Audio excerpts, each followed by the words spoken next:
Qanday holatlarda qaysi paytida og'riq bo'ladi?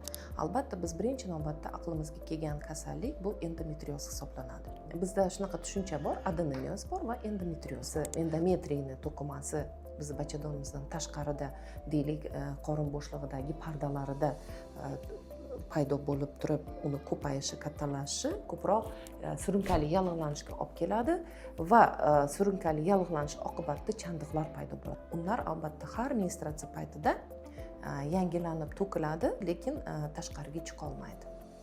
O'sha yerda yallig'lanish chaqirib, surunkali yallig'lanish hisobiga bu siklik ravishda faqatgina menstruatsiya paytida takrorlanadi.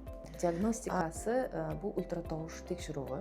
Eng to'g'ri tashxis qo'ya biladigan metod bu laparoskopik usul hisoblanadi. Davolashga kelganda har bir kasalni individual yondashasiz. Demakki, bizda estrogen va progesteron gormonimizga bog'liq holda yuzaga kelgani uchun menstruatsiya sikl tugagandan keyin u o'zidan o'zi regressiya bo'ladi. Lekin o'shangacha reproduktiv yoshdagi ayollarimizda bepushtlikka olib keladi, surunkali og'riqlar, menstruatsiyadan oldin va menstruatsiyadan keyingi bulaniqlik, ya'ni menstruatsiyani qoramtir bo'lib kelishi, uzayishi, ko'p menstruatsiya kelishi simptomlari bilan qiynaydi ayollarimizni. Buni yechimi faqat ginekolog ko'rigidagina hal qilishimiz mumkin.